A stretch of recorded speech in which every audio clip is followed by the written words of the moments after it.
Hi guys, Mr. Yard here. Just really quickly, I wanted to talk a little bit about your story plan. Okay, so what I'm hoping you guys can do now is, now that we've looked at some of the story elements, we've kind of looked at what a story typically looks like, that mountain shape where we have the rising action to the climax, the falling action. I want to give you guys the chance to practice that a little bit and start to create your own story. Okay, so the first thing we're going to start with in this process is a story plan. This is before we're even going to start writing our rough draft. I'd like you all to try and think about what are some of the steps that are going to happen in your story. Okay? So I'd like you to start with the characters, right? If you can think of one or two characters that are going to appear, that could be fine, right? The setting, the time and place. Is this in the future? Is this in the past? Okay? Is it in the forest? Is it in the city? Right? Think about all those things, right?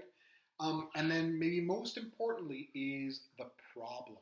Okay? What problem is going to appear that the character or the characters need to solve? Okay? I'd like you to really spend some time thinking about what a good problem could be. Okay? For events, and I've put in brackets climax. The events, of course, as you guys know, are all the things that happen in the story. So in this part of your story, if you're not sure what's going to happen, that's fine.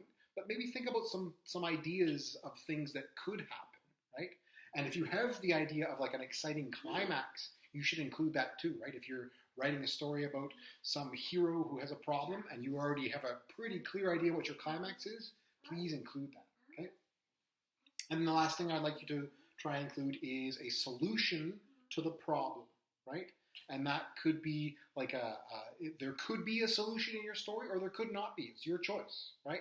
Maybe your character has a problem and he's really trying to solve this problem, but at the end, they're not able to solve it. That's an ending to a story that is your choice, okay? You're going to have a Word document to put your assignment into with all these with spaces to put in all these things. So if you would like to type your ideas into the document, please do that. You can also just write them on paper if you would like to take a picture of that and attach it to the assignment. That's your choice as well, okay? Of course, if you have any questions about any of these things, please let me know on Teams, and I look forward to seeing the beginning ideas of your stories. I hope you guys have fun with this, okay? Bye. We'll see you in the next video.